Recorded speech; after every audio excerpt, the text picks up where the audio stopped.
Hello friends, welcome back to FM fashions. అందరు బాగున్నారా? అయితే మన దగ్గర కొత్త స్టాక్ వచ్చింది చూడండి. 2 కాటన్లు వచ్చినాయి. కాటన్లు ఏమున్నాయి చూద్దాం, లోపల ఓపెన్ చేసి చూద్దాం. కొంచెం ఎక్సైటెడ్ ఉన్నారా మీరైతే? ఏమున్నారా అని తొందర ఎక్సైట్ ఉంటే తొందర కామెంట్ చేసి చెప్పండి. ఇప్పుడు ఈ అన్బాక్సింగ్ చేసి చూద్దాం. చలో రాలి భయ్యా, అందరు పరేషాన్ కాకూడదు. ఎందుకంటే నా లిప్సింగ్ వేరే ఉన్నది, వాయిస్ వేరే వస్తుంది. అంటే అప్పుడు నేను రికార్డ్ చేసేటప్పుడు వాయిస్ రికార్డ్ కావాలి వీడియోలో. అయితే కొంచెం అడ్జస్ట్ చేసుకోండి మీరైతే. కొంచెం మా షాప్ అయితే చూడండి, ఎంత మంచిగా ఉన్నది షాప్ చూడండి.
ఫ్రెండ్స్, ఇప్పుడు కాటన్ అయితే ఓపెన్ చేద్దాం.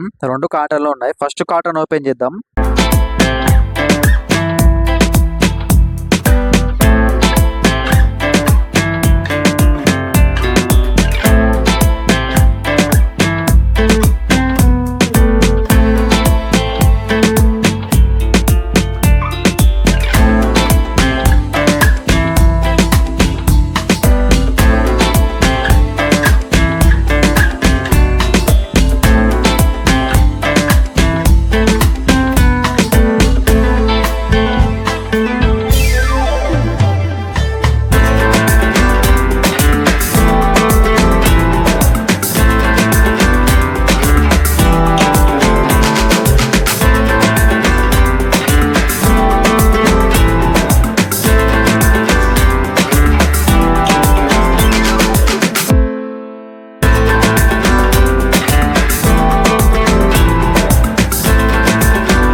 ఫ్రెండ్స్ ఫస్ట్ కాటన్ అయితే ఇప్పేసినాం, ఇప్పుడు సెకండ్ కాటన్ ఇప్పుతాను చూడండి. అభిలాష్ ఇప్పుడు సెకండ్ కాటన్.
ఫ్రెండ్స్ మీరైతే యూజువల్గా వచ్చి మనం కొత్త నైటీలు అన్బాక్స్ చేసినాం. కొత్త నైటీలు వచ్చినాయి స్టాక్ లో అయితే, కొత్త నైటీలు వచ్చినాయి, చాలా వెరైటీస్ వచ్చినాయి మా దగ్గర అయితే. కాటన్ నైటీలు వచ్చినాయి, ఇంకా మన దగ్గర రేట్ కూడా చాలా రీజనబుల్ ఉంటుంది, తక్కువ ధరలో ఉంటుంది. మొత్తం వెరీ మస్తు ఉంటాయి నైటీలు అయితే, చాలా రీజనబుల్ ఉంటుంది. మీకైతే మన యూట్యూబ్ ఛానల్ సబ్స్క్రైబ్ చేయాలి, ఇంకా బెల్ ఐకాన్ కూడా పెట్టాలి, ఆల్గా పెట్టాలి బెల్ ఐకాన్ కూడా. ఇన్స్టాగ్రామ్ కూడా ఫాలో చేయాలి, లైక్ షేర్ కామెంట్ చేయాలి. మా షాప్ అడ్రస్ వచ్చేసి అయితే గోదావరి లక్ష్మీ నగర్. తొందర వచ్చి మా షాప్ అయితే విజిట్ చేయండి. Thank you.